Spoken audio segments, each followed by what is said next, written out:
जय माता दी दोस्तों, आप सभी को नवरात्रि के इस पवित्र पावन शुभ अवसर पे हार्दिक हार्दिक शुभकामनाएं। दोस्तों, आज हम आपके लिए लेके आए हैं माता भगवती की स्तुति।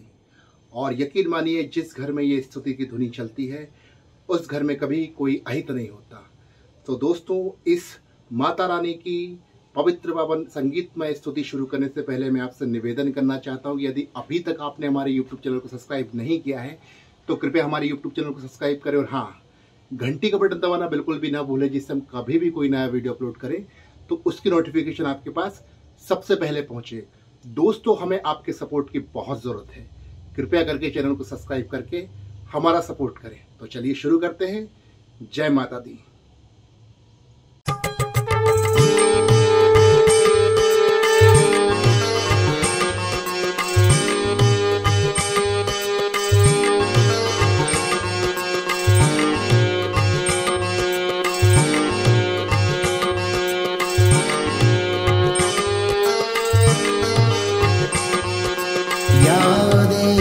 सर्वभूतेषु विष्णुमायेति संविता नमस्तस्यै नमस्तस्यै नमस्तस्यै नमो नमः। या देवी सर्वभूतेषु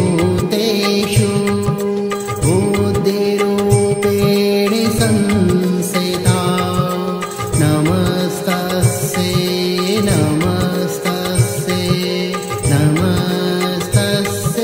नमो नमः। या देवी सर्वभूतेषु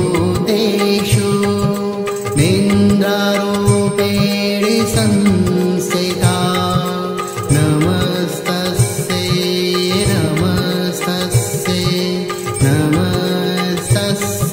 नमो नमः। या देवी सर्वभूतेषु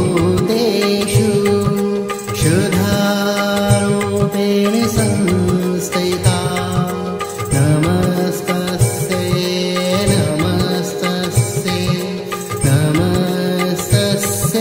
नमो नमः। या देवी सर्वभूतेषु छायारूपेण संस्थिता नमस्तस्यै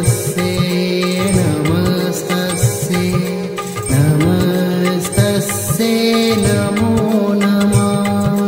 या देवी सर्वभूतेषु शक्तिरूपेण संस्थिता नमस्तस्यै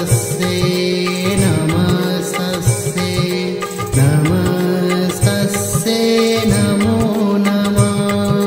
या देवी सर्वभूतेषु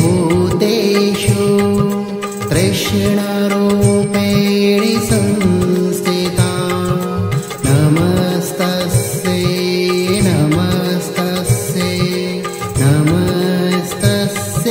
नमो नमः।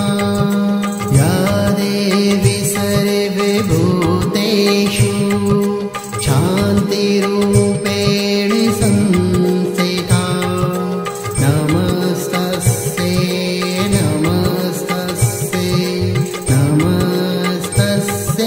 नमो नमः। या देवी सर्वभूतेषु